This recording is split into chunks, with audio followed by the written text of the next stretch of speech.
শালা ঘরেতে এসি নেই, বাইরে ছাওয়া নেই, ছাদে হাওয়া নেই, পকেটে টাকা নেই, জীবনে শান্তি নেই। শালা এটা জীবন? আরে ভাই না গাইস, চাঁদা তোলো ভাই, চাঁদা তুলে একে একটা ছাতা গিফট করো। অ্যাটলিস্ট বাইরে ছাওয়াটা আমরা অ্যারেঞ্জ করতেই পারি। চাঁদা তোলো ভাই, চাঁদা তোলো। ঈদ মুবারক। এই তো গাইস, হিন্দু হো বা মুসলমান, আমরা সবাই এক। Bro is a legend, he is refusing medical college. Chill guys, title Nandi. আরে ভাই এটা স্ক্যাম করে দিল গাইস, নন্দী টাইটেল। ঈদ মুবারক কি জয়।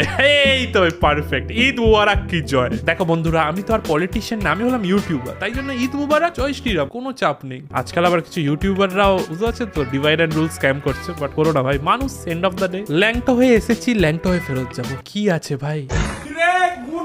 পশ্চিমবঙ্গের গরিব, শান্তিতে ঘুমিয়ে থাকা আমি। দেখো রিলেটেবল হওয়ার জন্য মিথ্যা কথা বলবো না, এসি আছে, এসি চালিয়েই আমি ঘুমাই। কিন্তু তাও ভাই সকালে ভুল করে যদি এসি অফ হয়ে যায়, বা যদি কারেন্টের প্রবলেম হয়, বা যদি বাড়িতে সুইচ অফ করে দেয়, ভাই কি গরম হয় সকালবেলা। উচ্চ মাধ্যমিকের পর তো কোনো প্ল্যান আছে পড়ার? কি নার্সিং করব। নার্সিং?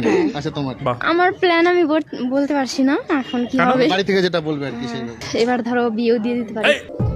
কেস করেছে মাধ্যমিকের পরে বিয়ে। বিয়ে বলতে ব্যাচেলর অফ আর্টস তো নাকি মালা বদল বিয়ে।